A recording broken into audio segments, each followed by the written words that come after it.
દર્શક મિત્રો, મહામંથન મંતવ્ય ન્યૂઝમાં આપનું સ્વાગત છે। ભાવનગરમાં એક આધેડના ઘરમાં કેટલાક લોકો ઘૂસે છે, ધોકા વડે હુમલો કરે છે, તોડફોડ કરે છે, ગાળાગાળી કરે છે।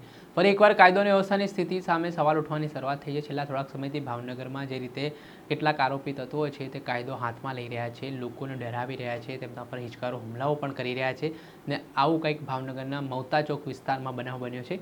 ગઈકાલે રાત્રિ દરમિયાન ફરિયાદીના જણાવ્યા મુજબ જે ઘટના છે તે બની, તેમાં મોહસિન રફીક છોટુ સૈયદ અને રફીકની પત્ની ઝરીના એ દ્વારા પોતાના જ્યારે ફરિયાદી પરિવાર સાથે ભોજન લઈ રહ્યા હતા તે દરમિયાન એકાએક આરોપીઓ આવી ચડે છે ને ધોકા વડે ઘરમાં ગાળાગાળી કરીને તોડફોડ કરી દેવામાં આવે છે અને આધેડ ઉપર હુમલો પણ કરવામાં આવે છે।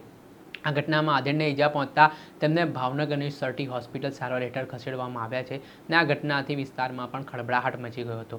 ઘટનાના પગલે આધેડ દ્વારા નિવેદન આપવામાં આવ્યું છે। શું આખો મામલો છે, કયા કારણોસર આ જે પરિવાર છે હુમલાખોર તેણે આધેડ પર હુમલો કર્યો, શું કહી રહ્યા છે આ મામલે તે સાંભળો। મારું નામ મોહસિન મહેબૂબ ખાન પઠાણ, મથુરા ચોકમાં રહું છું। અમે બપોરે જમવા બેઠા હતા, એ સમયે એના નાના બાબલાએ આવીને બાયણાનો ઘા કર્યો।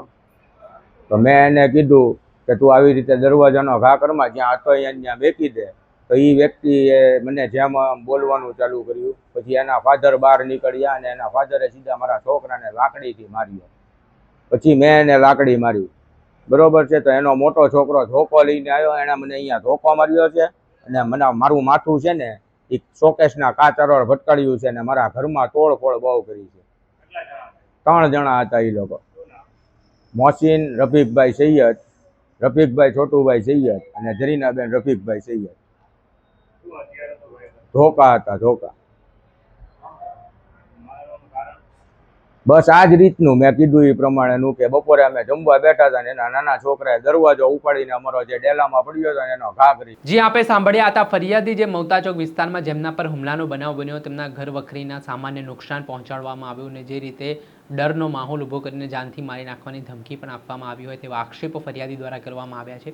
જે મામલે તેમણે પોલીસને જાણ કરીને પોલીસ દ્વારા બાબતે નિવેદન નોંધવામાં આવ્યું છે અને આરોપીઓ દ્વારા જે મારામારી કરી છે અને જે જાનથી મારી નાખવાની ધમકી આપી છે તે બાબતે અલગ અલગ કલમો હેઠળ સ્થાનિક પોલીસે હવે ગુનો નોંધીને કાયદેસરની કાર્યવાહી શરૂ કરી છે। ક્રાઇમ દિવસે દિવસે માથું ઉચકી રહ્યું છે તે એક ચિંતાનો વિષય પણ પોલીસ માટે બન્યો છે। દર્શક મિત્રો, આ અહેવાલ દર્શાવી રહ્યા છે ભાવનગરથી અમારા સંવાદદાતા ફિરોઝ મલિક। આવા જ વિડીયો જોવા માટે મહામંથન મંતવ્ય ન્યૂઝ જોતા રહો, લાઇક કરો, શેર કરો।